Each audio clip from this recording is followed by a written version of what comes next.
Hello and welcome back to Logical Magic Examining Esoterica. Hey guys, today I have a hypnotherapist with me and a trauma specialist with me whose name is Chris Paprotny. Now, I have been struggling with pronouncing your name a little bit, Chris, but hello and thank you so much for joining me. How are you today? I'm not too bad. It's great to be here, and obviously given the opportunity to speak to your guests about obviously a topic that is trauma related, and clearly the implications that that has It, on obviously the original event and obviously the rest of their lives. So it yeah, it's genuinely great to be here. does. It genuinely does, and that's something I'm always trying to get clients to understand. If you're still struggling at an advanced stage into adulthood with some traumatic emotional injuries that began in childhood, please don't think you're weak. You just have a really core wound to yourself that needs to be taken care of, tended to, understood, and healed and kept in mind as you move forward. So Krista is, again, certified trauma specialist. He's a hypnotherapist. And for about 4 years now, he has been doing trauma-informed life coaching and hypnotherapy. Hey, Chris, can you tell me what hypnotherapy entails? Because it's not something I've had a great deal of experience with. I know that it works with reprogramming your mind's responses by implanting suggestions. Is there anything else that I need to know about it that would be helpful for the audience to know?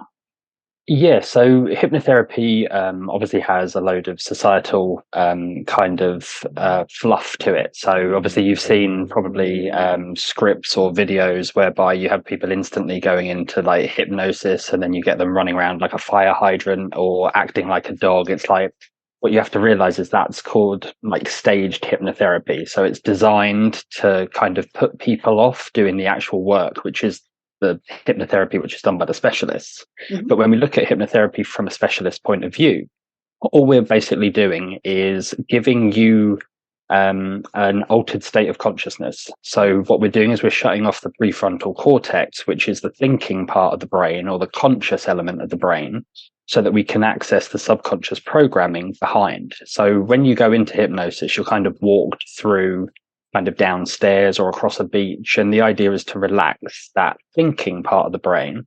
And then there's an element of people will probably say, well, am I in control? And the answer is you're always in control. So it's not as though we take you to some altered state of consciousness, then we brainwash you by putting you into like a trance state. It's the total opposite. The idea behind it is to access elements of ourselves that we've kind of had locked, hidden away, or had issues whereby we couldn't cope or process with them from a nervous system perspective as a younger child. This can also relate to past lives. So that's a bit more of the esoteric side, but I've had a couple of dealings with people that have had past lives carry into this life, and they've met people and there's environments. So it's a case of we can access elements that we wouldn't necessarily get if you were having just a general day-to-day conversation. And then subsequently, that's part of the lessons in life, and then the healing and the growth and the development that then comes from the individual as they piece their kind of aspects of self-realization and self-actualization together, and then their purpose then becomes filling sort of more of themselves with themselves. So where you have karma So and dharma and things like that can then sort of play out. So what we need to kind of differentiate between is the idea that some people confuse brainwashing, where like on July 15th, you will murder the president type of thing that we see in movies. It's all very sensationalized and dramatized. But there is a role for hypnotherapy in helping people access their unconscious responses and having new ones programmed in to help them access the healing and the learning and the techniques that they have been, so it can be added into a process. Now, I have not personally found that hypnotherapy takes the place of all other forms of therapy, but I'm always trying to get people to understand, diversify, reach out to more forms of healing, of spirituality. And if you take kind of a shotgun approach to it, you're more likely to get the answers that are right for you. Because the way that I approach this is that all paths to healing and the divine are valid, and different people will be called to different answers. Your particular approach is going to appeal very much to people who like to approach things logically and analytically in order to kind of gain control of their emotional response system. The greater perspective that comes in with doing shadow work, and I looked at your YouTube channel. Guys, he doesn't have a lot of followers yet, but check out his YouTube channel because he has good videos on shadow work, which shadow work is the part of our personality that was formed in trauma. Hey, so Tell me the difference from your understanding between complex post-traumatic stress disorder and post-traumatic stress disorder, because there is an application for hypnotherapy in learning to overcome emotional triggers, is there not? Yeah, so when we look at PTSD or post-traumatic stress disorder, what we're looking at is a situation in time whereby our nervous system wasn't able to cope with what we were being dealt with.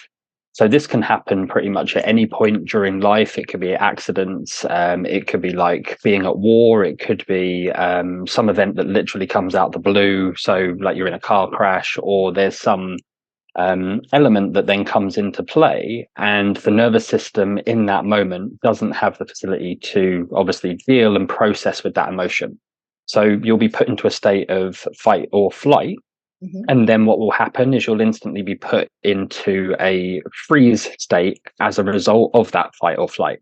So what we instantly get from the nervous system perspective is it's like there's strings on the yo-yo, and you're kind of being pulled back and forward.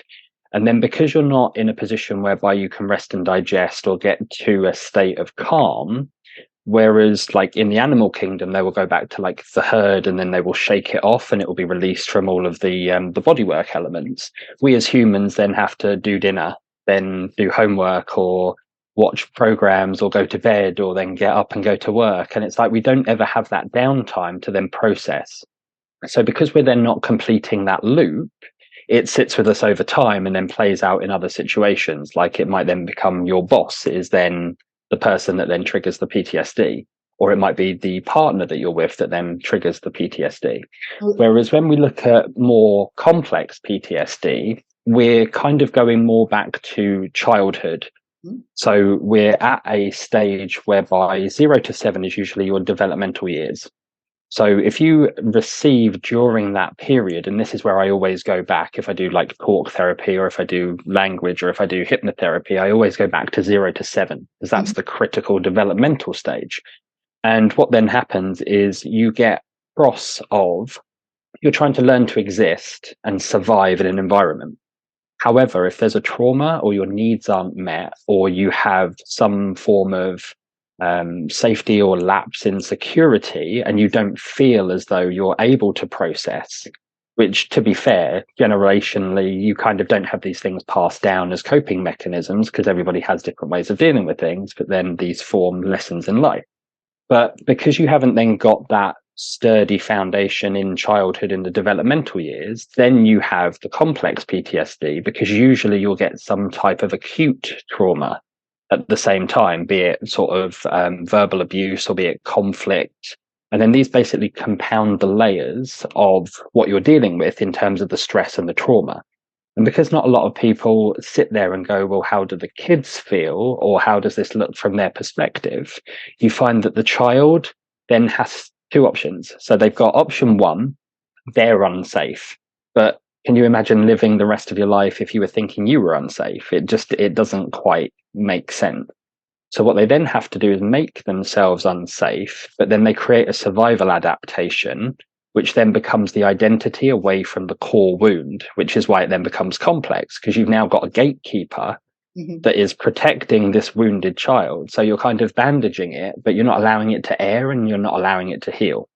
Whereas then the other option is you make your parents or your guardians or your primary carers unsafe, in which case you're going to constantly be living in an environment which once again is fight or flight, and it like alleviates all of the tension and all of the stress like continuously. And because you're then looking at it from that perspective, you're kind of in a catch 22, and you then have to internalize it, which is then why we get the complex PTSD, because it then starts dealing with the mental side, the emotional side, and the physical side over time. Here's something that, like, because I do deal with lots of people who have CPTSD, because I deal with people who are sexually abused, emotionally Mhm. abused, bullied, neglected. Neglect is a very potent form of abuse as Yep. well.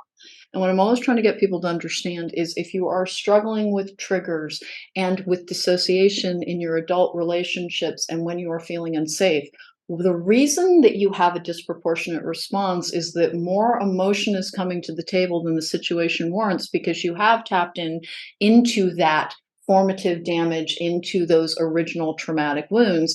And as you said, a gatekeeper, a part of your personality that does seem like a different part of you. It's like you only meet it when the triggers come out, does come forward, and it is trying to protect you, just as denial is a protective device within the mind, trying to help us not confront things that we cannot handle at a time. Triggers are actually trying to protect us. We simply have to learn new methods, techniques, and sometimes, in the case of hypnotherapy, an implanted suggestion that will help you access your coping techniques that you must acquire in adult life in order to be able to have thriving relationships, in order to be able to have a good relationship with self as well. Hey, Chris, where do you suggest people start when they are trying to embark on a healing journey? I'm in the US, you are in the UK, as I'm sure everybody can tell from your accent, you're in the UK. And we have a different system here that makes it more difficult for people to get the help that they need sometimes. So what is your kind of blanket or general advice to people who potentially cannot get to a certified therapist because insurance bars them from that? What are your suggestions for self-care and for self-healing that people can undertake as they go forward to try and deal with these? So a lot of this boils down to the simple act of compassion and non-judgment. So what we have to realize is these events have already happened. So because they've already happened, we can't change them from a physical experience perspective. But what we can do is we can change how we react to them. And what we then look at is the reaction, or the reacting is the trauma. So it's not the event that happened, it's the continuous playing of the event, because there's something we either don't understand, or there's something that we've misinterpreted, or there's a piece of our puzzle or our self that we've kind of not incorporated, that we need to go back and we need to learn that lesson in order to then become more whole in ourselves. So then what we then have is, because you're then working on that principle and concept, we have to do the self-work, the self-healing, and it is going to involve looking at the shadow aspects. But the brilliant thing that I found with like the system or the matrix as a whole, if you want to refer to it as that, is that in society, all of our relationships are mirrors of our relationship to ourselves. So if you sit back and rather than blaming and projecting onto people, just have a look at what is this showing me like in the moment. And if you have a look, I think it's the 7 Essene mirrors. If you go and research those, you'll see that like there's a mother-father dynamic. There's a what you've lost, given, had, taken away. And there's all these other concepts that bring you back to self. And you can kind of then, if you can separate from the situation and the emotion, which is difficult because emotion will always beat logic. So it's just a case of going back and reviewing it and going, actually, how can I parent myself better? Because what I needed at the time wasn't there, but I'm still acting from when that original wound or trauma. So you could be acting from the age of like a 3-year-old at the age of 93. And you haven't kind of unraveled all of these like different angles and perspectives. So that's where I'd start. I'd have a sit down with yourself in a nice, calm environment, then sit and review exactly what's playing out, and then have a look at how that is reflecting on your side and where there's an element of you that kind of is doing the same thing. But don't judge it, have compassion, and then obviously sit and then work through it to try and get back to some period between 0 and 7. Where it originally started. A tool that I have found that can really help, and it helped me, is that eventually you get to a point where if you hear the circumstances of another person, if you're reading a news item, if you're seeing a story on TV, you will react to it with less judgment and more compassion based on the circumstances. Learn to do that for yourself. Look at yourself as a person. You can no longer reach that person in time directly. So look at that person as somebody that you're reading the biography on, and you would understand that their reactions and the way that they approach the world is understandable because of the environment in which they were raised. And when I'm talking to people about the head and the heart battle, you always want to get the head in there, because having the information is one of the keys to unlocking your trauma and understanding it and being able to cope with it and being able to manage it. If you did not grow show up with any physical safety around you, you may have a disproportionate anger response when you feel threatened, is one of the examples that I try to get people to understand. I use tarot. Tarot can be used to look at the past, the present, and the future. I use tarot to look at somebody's internal world as well, to help them start opening those doors and look in the rooms that they have closed off, which is what happens when people develop triggers. They close a door and they do appoint a gatekeeper to that particular room. Don't go in there. That's where my anger and my fear is. We have to learn how to understand our responses in order to gain control over them. And as you said, approaching self with compassion is also very helpful. You're also a Reiki healer, are you not? I am, yeah. I trained a couple of years ago, 1, 2, and master teacher, I believe it was. So obviously a lot of my kind of overall, bearing in mind I do like holistic alternative therapies, but as you kind of hinted earlier, it's like hypnotherapy is one modality. But we've got like Reiki for that side, but then you've got talk therapy. There's a place for pretty much everything. But I combine all of it from a structural perspective. I work from the physical back into the emotional, back into the mental, and then I align obviously the energetics. So that obviously my method that I use is complete, and I know there's no kind of shrapnel, as it were, that's going to come back and kind of haunt you from a limiting belief or a mindset perspective. So I kind of adopt that approach through my methods. Now, this may be incorrect, and feel free to correct me if it is not Mhm. correct on this, because I am not a Reiki healer. I'm an energy healer. There's a very slight difference. You have to train with a Reiki master to be considered a Reiki master. My personal belief is that none of the energetic healing or the healing frequencies can do the work for you, but what it can do is lessen the emotional and energetic impact of the emotions that you're having and the work that you're doing. So it's almost like taking a great big vitamin, or I guess you would say vitamin. It's almost like taking Yep. a supplement to try and help you get the best results possible. And that's what the diversification of different healing techniques can bring to you, is that going back and doing that core work can be very, very difficult for people. And it is best done with a trained therapist. You are a licensed therapist. It Mhm. is best done with a trained therapist because they can help keep you safe during that process. And one of the other things, if you do not have the means nor the access to a therapist that can help you, is doing the energetic work. When we're talking about Reiki, is there a particular form of Reiki that someone who is working on unpacking their trauma so that they can have better and more satisfying relationships in the here and now? What Reiki should they approach? Is it a root chakra issue? How do you do this? So you can go to pretty much any kind of Reiki practitioner. They will have different adaptations to how they do stuff, but a lot of it is more around moving like energies in the body. Mhm. So what we find is the body stores the energy, and what we're doing is we're opening up the channels, the meridians, and like getting the chi or the life force energy to flow better through the system. So you might find this has like spinal relations, in which case there's a lot of stuff stored in the structure, but you can also have it so that you can clear top to bottom, and you've then got kind of energies getting stored in like certain areas like the shoulders where you carry a lot of weight. So Mhm. the idea behind the energy clearing from that perspective is to start it flowing.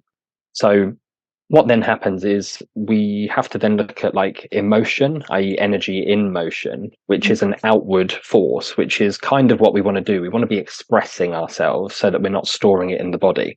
Whereas what we're talking about is more feelings that are stuck, trapped, unprocessed. So they're very much stagnant. So the whole point of like Reiki, or even if you do something like acupuncture or something along those lines, it's designed to get the flow moving.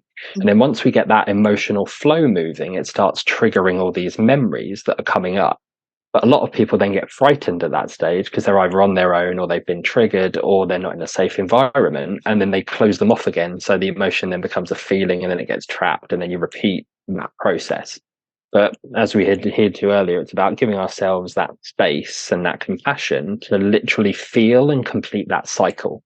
So going to a Reiki healer will move the energy, and then we're going to get processing as like off the back of that. One of the things that you pointed out is that people can become overwhelmed because they are not feeling safe. And that is one of the things that applying these different modalities can help you learn how to establish a feeling of your own safety. Because the best thing that a trauma survivor can do is to learn how to stop repressing their feelings. And what happens in people who grow up in traumatic circumstances, particularly from that formative stage from 0 to 7, is if they have learned that they are with someone, a caregiver who's potentially not a safe person, half the time through their own generational trauma. Remember, most of the people who have inflicted damage simply were acting from their place of their own wounds. And one of the kind of the roles of applying these different things is to amass a toolkit to address your emotions, because you are going to be safest and have the best relationships and the most thriving outcomes when you are able to care for yourself and emotionally regulate without emotional repression. You had referred to something that I find fascinating. Across the shoulders is where we have a tendency to share our burdens.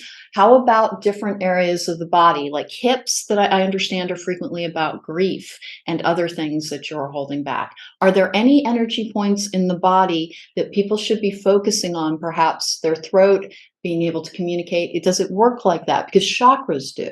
And I know that there's a relationship between Reiki and chakras, but it's not direct. Yeah, so obviously the chakra system is just our energetic alignment. And as you go through each of the centers, like the root will be your basic need.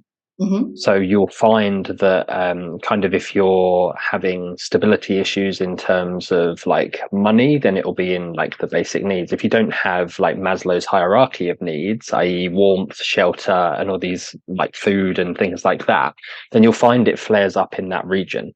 And that's all, like if you look at the hip as a kind of unit, it's all about stability. So Hmm. you can kind of understand then kind of why that is kind of that section itself. Grief can show up in many places. It occasionally comes up in the lungs because obviously it's a life force. Obviously, when you breathe in and you take in oxygen, it comes into the lung area and then it's taking in life. So when you have grief, it's a loss of life. So it can then cause any sort of physical ailment with regards to the lungs and the autonomic nervous system, which is the heart and the lungs. So it can show up in various places, and you will also find that these places are technically relevant to you and they become part of like a puzzle piece. So if it's generational and you've suffered with grief and you've never processed it or dealt with it, you might find that it's stored in the arm, but then that arm reference relates to kind of a war or battle that like somebody 2 or 3 generations thought, but there was a problem whereby they got wounded in that stage and then they weren't able to grieve it properly, and then it gets passed genetically through, which is why we say it's genetics, but it's actually just unresolved trauma Yes. stored cellularly. But somebody at some point then has to pick it up and clear it. But then if we go through the chakra system, you then get into like the creation center, then the third one's the power center, then we get more heartfelt, which is love. Then obviously you've got the throat in terms of expression. So it depends what the trauma is and where it gets stored based on each of these regions and how it corresponds to the bigger picture. So if you've been suppressed and you're not able to talk, chances are you'll get thyroid issues. So that's where there's a block in that chakra center, but it's showing in the throat. So like you were saying, there is a core structure to it, which is the spinal column and the chakras. But then you also get other areas where it can be stored due to past trauma because it goes into the soma and the muscles. You were talking about something that I would like to draw a little bit more attention to, which is that as you address things, you may find that there are more things behind them. Meaning that healing, Jacob is a friend of mine who does the majority of the episodes with me because we're always talking about these very weighty topics. And one Mhm. of the things that we're always talking about is that healing is not a straight line and it's not a destination. You don't reach a state of being healed. You reach a state of having the tools in your personal toolkit that you need to remain fully functional and in the best regulated state that you can be, and that you will backslide and that you will occasionally bump into things that you weren't aware were there. And that happens all the time in trauma processing. And that is one of the roles, as I understand it, that hypnotherapy can help people with, which is uncovering the things that they overwhelmed by them, kind of walled off like, Montresor. Like Yeah. behind that brick wall lies more and more issues. What does hypnotherapy do in helping people find the things that they have buried? So when we have the original event, we develop a survival adaptation for that event. So that's then when the brick wall comes up. But then what we're looking with hypnotherapy is we're looking to get all instances or movie clips or visuals or scenarios that are linked to that survival adaptation. So these would have played out over various kind of points in your life, but we live it linear. But when we look back on it, it could have been created 0 to 7, then 8 to 14, and then the third instance could be like 14 to 25. Mhm. And what we're looking to do is collect all of those bits of information because they're the different angles and the different viewpoints that guide us back to the original trauma so that we can eventually get to look at it. Because ultimately, the body wants to heal, it wants to be in a state of balance. And like you say, there's many onion layers to these things. And we embark on the journey of self-discovery, but we have to drop all the baggage that isn't ours. So Mhm. the idea behind the hypnotherapy is to then get these snippets that are then conscious in our mind so that we can connect them together, even though they're years apart. Then when we make that connection, it's like archiving a file. It's like it's now complete. Now do we understand what this was, why it's there, what it was showing us, what element of ourself was disconnected? And then we go on beyond that to then reprogram it. So like it might be self-value, self-worth, in which case we instill beliefs that then fill that void because we've now parked that issue. So we then fill it more with you and who you want to be rather than who you thought you were that you weren't. So Now, hopefully that answers. it actually really does. What's your process when you meet a new client? Do you sit down and talk to them about your past, or do you go into a hypnotherapy session? What is it that you do when you have somebody new on board? So a lot of my stuff at the minute has tended to go a bit more away from hypnotherapy. Okay, So the reason for that is because I don't need that to get them the result that they need. okay. So I will find that people now are coming with kind of current life scenarios, but I can walk them through based on what they're telling me exactly how they've structured it in the same way I would get the same information from hypnotherapy. The difference now is hypnotherapy could be 2 or 3 hours of a session, and then we walk through and we connect the dots. Mhm. Whereas now, within about half hour, I can pretty much work out questioning and where we need to go. And then you're going to probably end up just telling me all of the scenarios that I need anyway, which is brilliant because it cut down the amount of time that we need to look at in order to gather all the information and then piece the jigsaw together. So a lot of the stuff, even if it's physical conditioning, like these physical elements and understanding them, we can then work that all the way back to then get you energetically aligned through reworking the emotional and the mental side. So you get the emotional release during the session, you then get the mental processing and rewiring, which you'd also get in hypnotherapy. But I've found a way of kind of instilling concepts and then getting to the point a lot quicker. And then a lot of it is to do with obviously my own skill set and my interpretation, but it's a lot more efficient than technically using hypnotherapy. But then that's one of my other modalities that I can then incorporate if I have to do. But the idea is to give an efficient sort of resolution to the issue.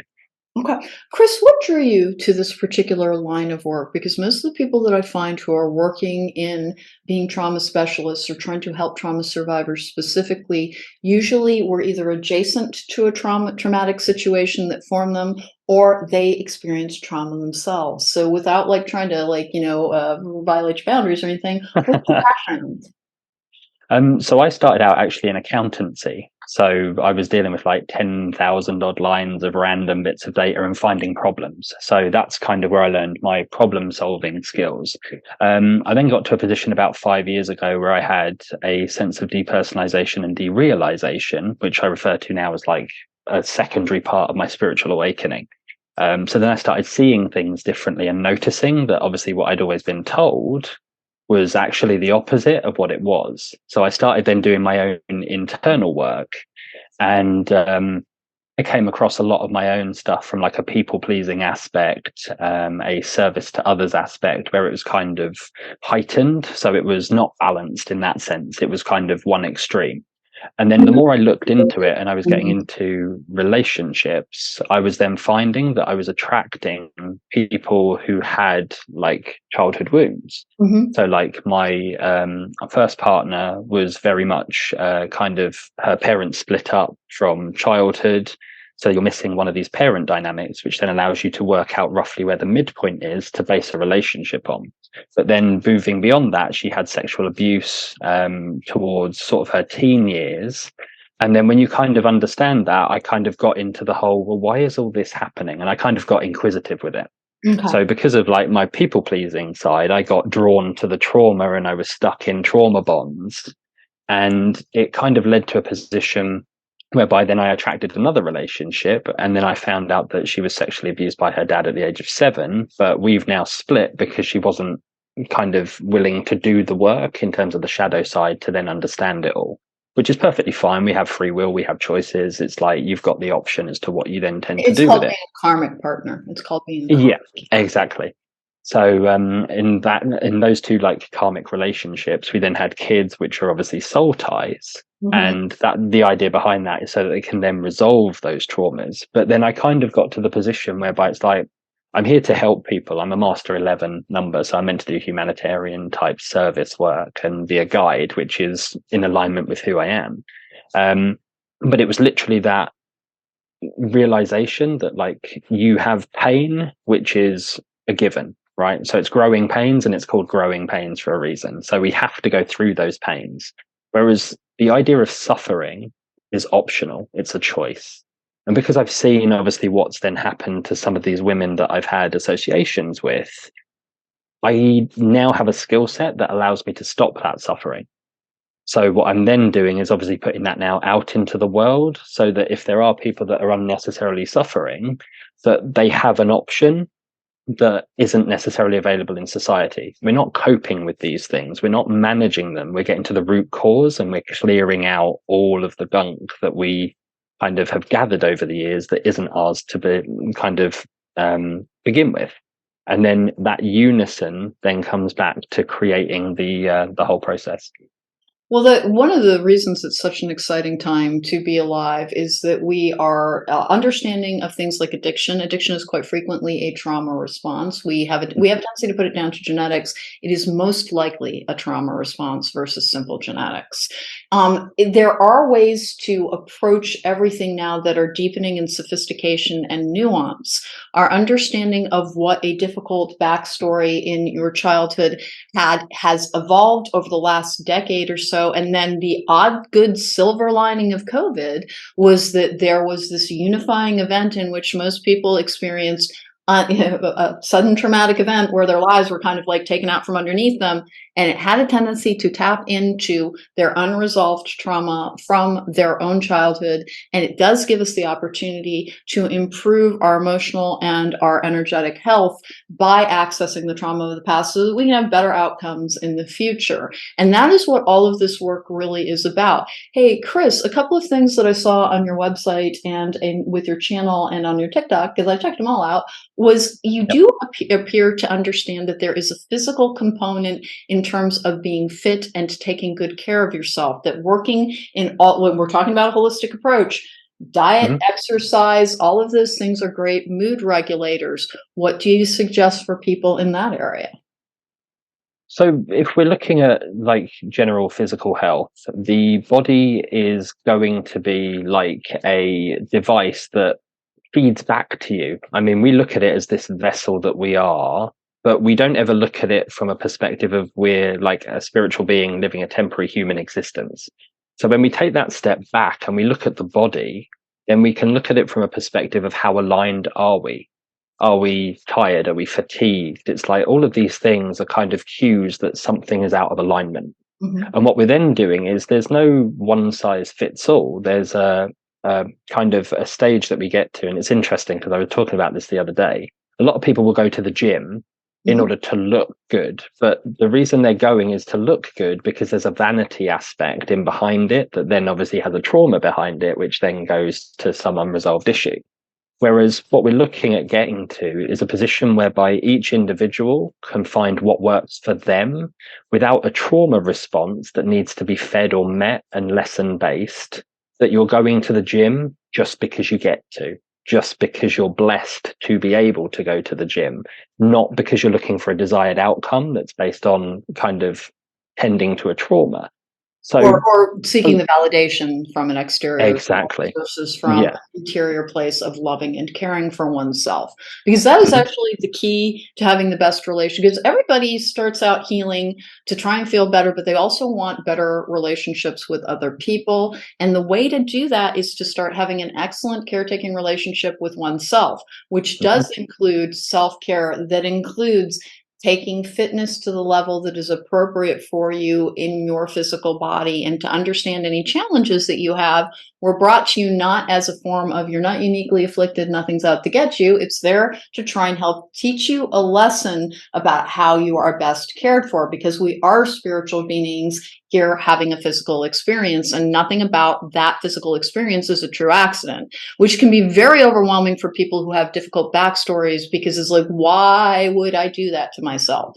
Because your spiritual self understands that there are many lessons to be learned in those burdens, and those were the things, the parts of the knowledge that you came here to acquire.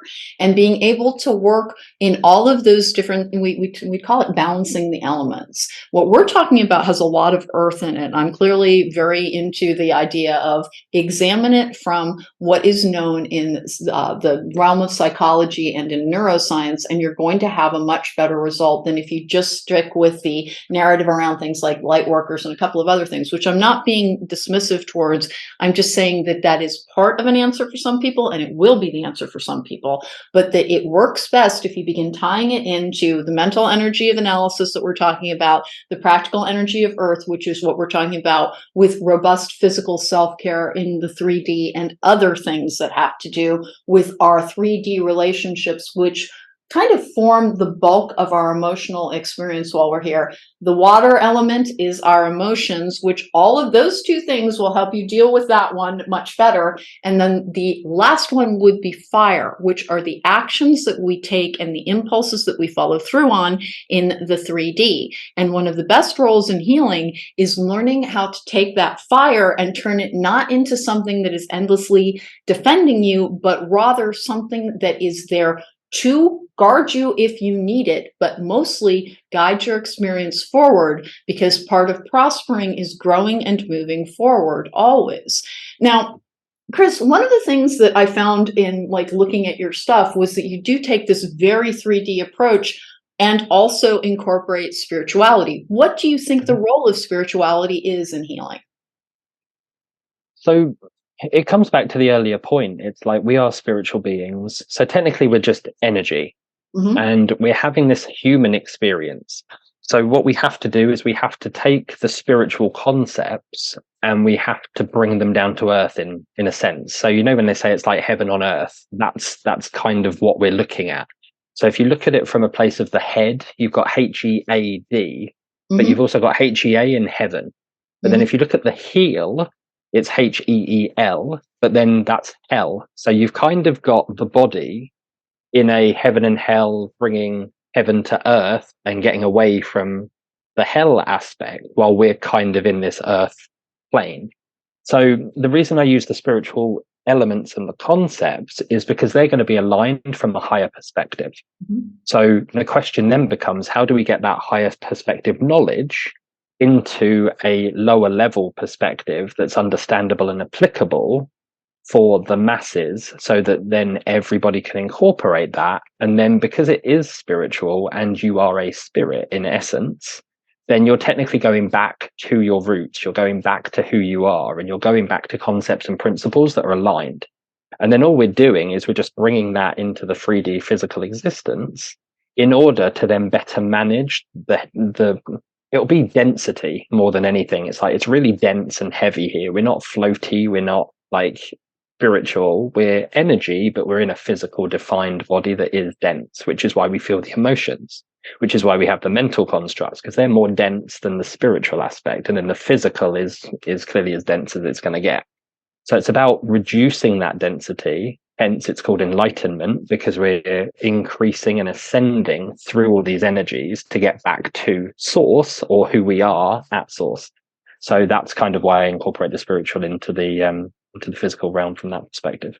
Now, when we talk about something like hell, like it's not something that I believe in, but it is something that relates to our tendency to suffer because of our attachment to our emotions, which is completely natural. And here's the thing, I don't actually advise people to completely detach in the way that a lot of spiritual leaders can, simply because if you detach entirely, hey, you're only here for a finite amount of time. While you're here, be here. Experience things at the level that you can while you're here, because joy exists in attachment as well. Love exists in attachment as well. It is managing your level of attachment to make sure that it is not detrimental to your emotional and your spiritual well-being. That is the entire goal of marrying these concepts together: spirituality with the practicality, with psychology, with things having to do with your physicality as well. It is not to eradicate one area, but to find the balance or the center point within that allows you to experience this life as we are having it at the best level that you can possibly achieve while you are here. But to never lose sight of the fact that there is more to this. The first tenet of faith is that there is more to this existence than we can see. And do not take an approach to faith. My personal advice is, do not take an approach to faith that is solely based in religion. Religion, I'm always saying, is a power structure. It is man-made. It was something that took advantage of the idea of connection and of faith. If you look at all major religions, they're mostly giving the same messages over and over again, and it is because there is a core truth in those beliefs. If you are somebody who is a faithful person and you approach it through religion, I am not saying set your religion aside, but to understand that there is a difference between the man-made structure that is the 3D energy of the religion and the elemental, the air and the water and all of the other things that go into your connection to source, which that religion is a stairway to source, but it is not source itself. And that is something to remember as well. Hey, Chris, do you have one piece of advice for people who are suffering and they are of limited means? What's the thing to reach out for, the free resource? Because I'm always trying to find free resources for people as well, simply because it is delightful if you have the means to hire a healer like Chris or like myself. But if you don't, you shouldn't be barred from the idea of emotional wellness. What is your recommendation for the free resources that are out there? Yeah, so I'm very much of the belief, this is kind of a law of attraction type principle, but obviously the energy that we put out is the energy that we'll get back, i.e. what we reap, we will sow. So I think the key issue is to get yourself into a position whereby you're looking to heal and you intend to heal. And it's that intention behind wanting to heal that's going to put an energy out there that's then going to allow you to attract the types of resources that are then in alignment with who you are. So if you have lots of money and you can go into courses, then you'll start attracting therapists or coaches or what you need from that standpoint. However, if you're kind of lacking resources or you're not quite sure what you should be putting your kind of investment or your time into, or you have self-value, self-worth issues, then clearly this will then be stepped back and sliding scale from there. But if we can sort ourselves to a position whereby we're intending to heal and we're looking for resources, then those resources will be looking for us. And then you could find that in a video on TikTok. You could find that on YouTube. You could find that on a free bit of content that literally, I don't know, it comes on a advert in the middle of a TV program and you're like, oh, that's my thing. But you'll get a feeling that then shows you that it's in alignment with who you are and it's something you should then pursue. And it's trusting that intuition or that inner teacher and guidance as to then direct you from that perspective. And then you get to the realms of trusting the process and how everything happens for you, not to you. And then it's trusting the universe to give you what you need in that moment.